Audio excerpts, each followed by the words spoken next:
Assalamu alaikum dear audience, welcome back to another YouTube tutorial from Naeem Bukhari YouTube channel. So today we are going to discuss introduction to pathology or introduction to journal pathology. Means what is journal pathology and what are the major aspects of journal pathology and what is the importance of journal pathology. So let's start with introduction of journal pathology. First we will discuss what is pathology. So pathology means pathos means suffering and logy means study. Is a field concerned mainly with the causes of a disease, or we usually say the scientific study of a disease is called pathology. So the disease is actually caused by pathogens or non-pathogenic agents.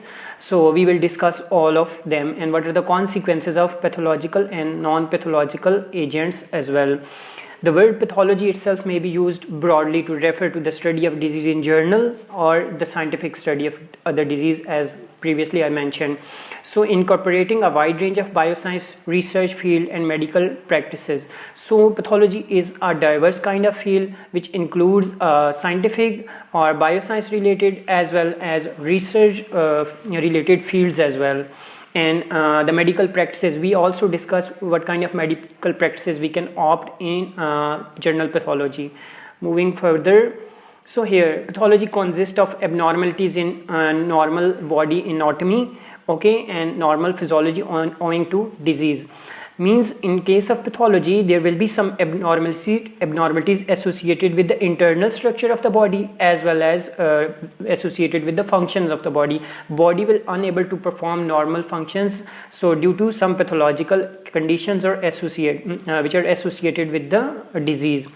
Okay, similarly another term which is most commonly used in pathology is like pathophysiology, mentioned over here. In pathophysiology we actually discuss the abnormal functions of a body, or there is a disturbance in homeostatic conditions of a body.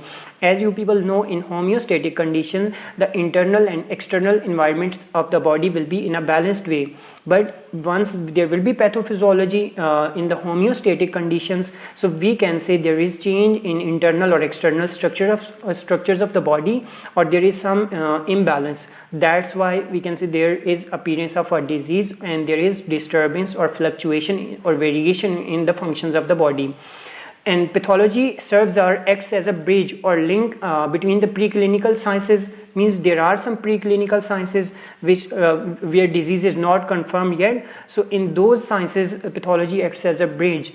Okay, what is wrong or what are the causes of the disease. Pathology also deals with the finding exact causes of the disease, and we usually study the exact causes of a disease